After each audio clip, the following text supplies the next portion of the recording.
पहला प्रश्न है, नियम बताइए जिसके आधार पर निम्नलिखित कथन सत्य हो। ठीक है, देख लीजिए। दिया हुआ 12 गुने 16 बराबर 16 गुने 12। एक किस नियम पे दिया हुआ है? तो इस नियम का जो नाम है वो गुना का क्रम विनिमय नियम।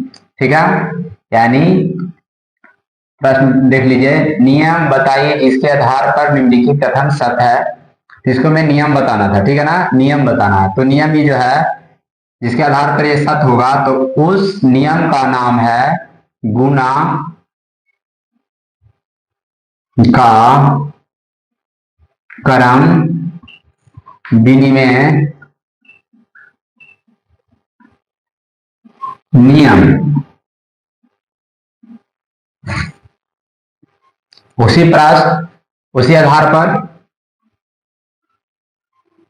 दूसरा प्रश्न देखिए, निम्नलिखित खाली स्थान को भरिए तथा उस नियम का नाम लिखिए जिसके आधार पर आपने इस रिक्त स्थान की पूर्ति की है। ठीक है, थोड़ा सा यहां गलत हो गया, पूर्ति की है।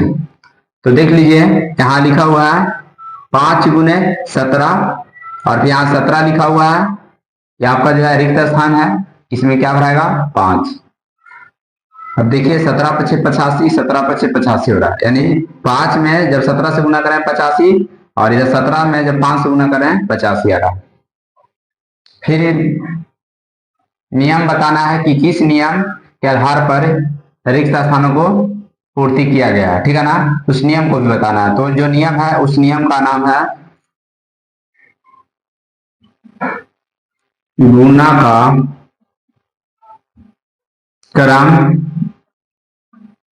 विनिमय नियम।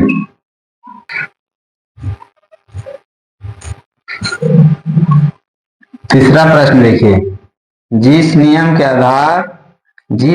के अनुसार कथन 2 गुने 3 गुने 4 ब्रैकेट किया हुआ बराबर 2 गुने 3 इसका ब्रैकेट गुने 4 सही है, वह निम्नलिखित में कौन सा है? ठीक है, इसमें बताना।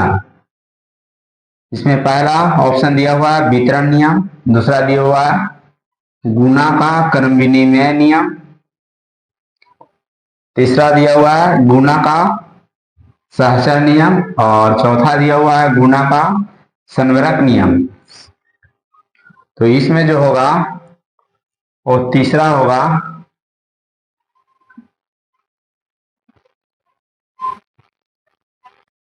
गुना का सहचर नियम। प्रश्न 4 देखिए, प्रश्न है 1 गुने 2 गुने 3 ब्रैकेट के हुआ बराबर 1 गुने 2 का ब्रैकेट कर दिया गुने 3, गुना के किस नियम के आधार पर सत्य है? इसका जो आंसर होगा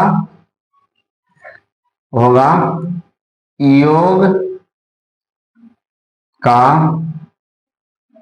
साहचर्य नियम।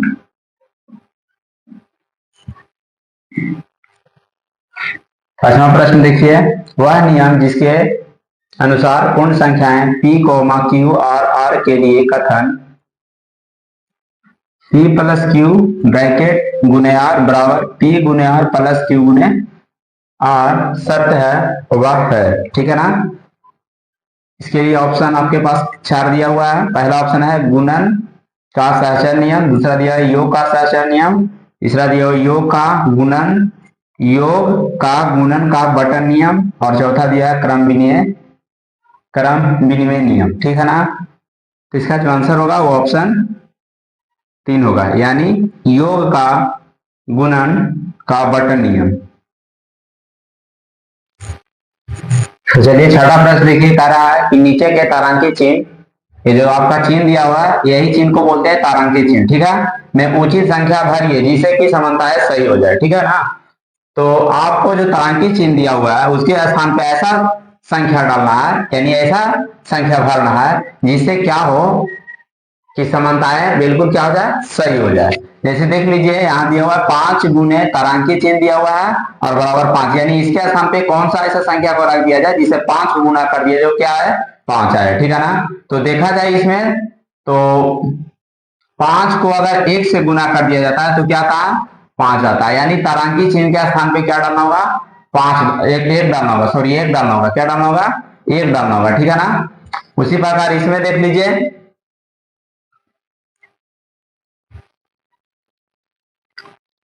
यहां दिया हुआ है 5 गुने तारांकित चिन्ह, यानी इसके जगह पे क्या रखना, जिसे गुना कर दिया जाए तो 5 आपका क्या हो जाए 0 हो जाए, यानी तारांकित जो चिन्ह है उसके जगह पे क्या रख देंगे 0 रख देंगे, ठीक है ना। और इसको क्या करते हैं एक बॉक्स में डाल देते हैं, अब बराबर क्या आ जाएगा 0 आ जाएगा, यानी 5 को जब 0 से डाले गुना करेंगे तो क्या आ जाएगा 0 आएगा। तो तारांकित चिन्ह जो दिया हुआ है आपका इसके स्थान पे क्या रखना होगा 0 रखना होगा, ठीक है ना। उसी प्रकार इसमें देख लीजिए 9 गुने तारांकित चिन्ह दिया हुआ है उसके बाद बराबर 9 कर दिया गया, यानी 9 को किस से गुना कर दिया जाए तो क्या है 9 है, वही चीज को यहाँ क्या करना है भरना है।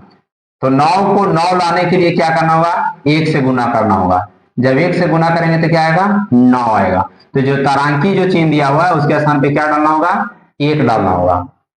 उसी प्रकार यहाँ देखिए 7 गुने तारांकित चिन्ह दिया हुआ है, दिया हुआ 3 तो 7 या 21, यानी 21 आ रहा है। तो देखा जाए तो 7 में कितना से गुना करेंगे कि 21 आ जाएगा, तो 3 से, देख लीजिए इसके स्थान पे 3 डालना होगा।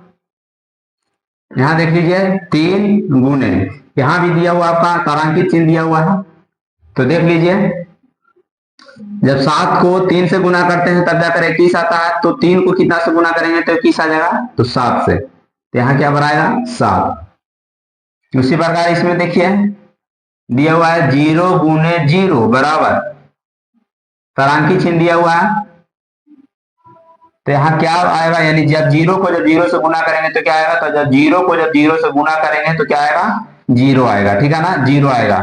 इसलिए देख लीजिए इसको क्या कर रहे हैं एक बॉक्स में लिख दे रहा है, ठीक है ना। यहां देखिए 1 गुने दिया हुआ है, उसके बाद आपको दिया तारांकित चिन्ह, यानी इसके स्थान पे ऐसा संख्या रखना है जिसे 1 को गुना कर दिया जाए तो आपका क्या बन जाए 1 ही बन जाए, तो कितना से गुना करेंगे तो 1 का बन जाएगा 1 से, यानी इसके स्थान पे क्या रखना होगा 1 रखना होगा, ठीक है ना 1 रखना होगा, बराबर 1 आ जाएगा। उसी प्रकार यहां देख लीजिए आपका दिया हुआ है 9 प्लस 9 प्लस 9 प्लस 9, 1 2 3 4 5 को दिया हुआ, ठीक है ना। तो देख लीजिए 9 का 9 9 18 27 36 9 45, अगर इसको गुना के रूप में लिखने का रहा है कि गुना के रूप में लिखिए जिसे गुना करने पर 45 हो जाए, ठीक है ना। तो ये जो तारांकित जो चिन्ह दिया हुआ है इसके स्थान पे क्या रखेंगे जिसे गुना करने पर हमारा क्या जाए 9 को जब गुना कर दिया जाए तो क्या हो जाए 45 हो जाए, इसके स्थान पे क्या भरना होगा, तो देख लीजिए इसका स्थान पे क्या भर देना 5, ठीक है ना, क्योंकि दिया हुआ आपका कितना 1 2 3 4 5, तो 5 से जब गुना कर देंगे तो कितना देगा 9 बचे 45, ठीक है। इसको क्या कर रहा है गोला बना करके इसमें, यानी भरने के बाद गोला बना दे रहा है, इसे आपको पता चलेगा कि क्या भरना है, ठीक है। आगे देखिए यहां दिया हुआ है 6 प्लस 6 प्लस 6 प्लस 6 प्लस 1 2 3 4 5 6 को 6 दिया हुआ है, ठीक है ना। अब देख लिया जाए यहाँ दिया हुआ आपको 6 गुने तारांकित चिन्ह दिया हुआ है, यानी यहाँ पे कितना से गुना कर दिया जाए, ठीक है ना, यानी गुना के रूप में कितना रखा जाए। तो पहले देख लीजिए 6 6 6 12 12 6 18 18 6 हो जाएगा 24 24 से 36 30 से 6 36, यानी 36 को किस से गुना सॉरी 6 को किस से गुना करेंगे कि 36 हो जाए, तो इसके स्थान पे क्या भरना होगा 6। तो इस प्रकार सभी का आंसर आ गया।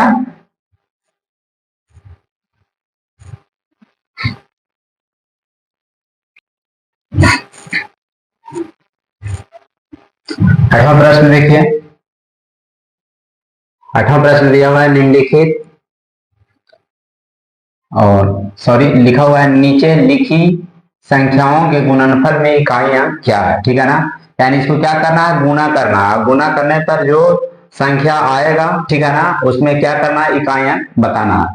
तो गुना कर देते हैं, 2 गुने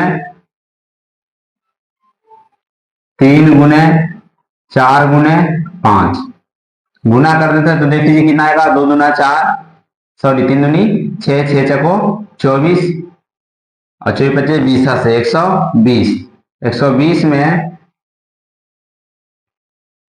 इकाई अंक क्या आ गया, शून्य आ गया, ठीक है ना। 120 में इकाई अंक क्या आया, शून्य आया, यानी जब इतना इतना को अगर गुना कर दिया जाएगा तो इसका जो इकाई अंक आएगा वो क्या आएगा, शून्य आएगा, ठीक है। उसी प्रकार इसको भी गुना कर देना है, 10 गुने 11 गुने 12 गुने 13 गुने और 14,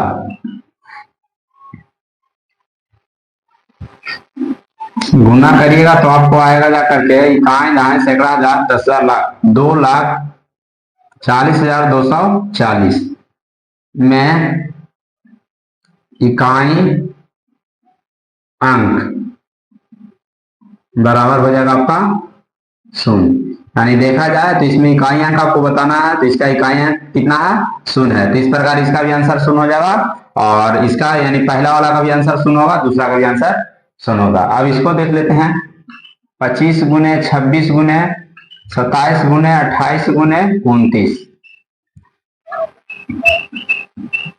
इकाई दहाई सैकड़ा हजार 10,000 लाख 10 लाख करोड़ 1 करोड़ 42 लाख इकाई दहाई सैकड़ा हजार 10,000 50,600, ठीक है। गुना करिएगा तो इतना आएगा और इसमें आपको क्या बताना है, इकाई है, तो लिख देना है इतना में इकाई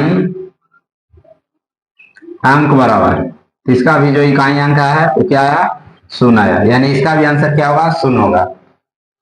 तो इस प्रकार तीनों का आंसर आ गया।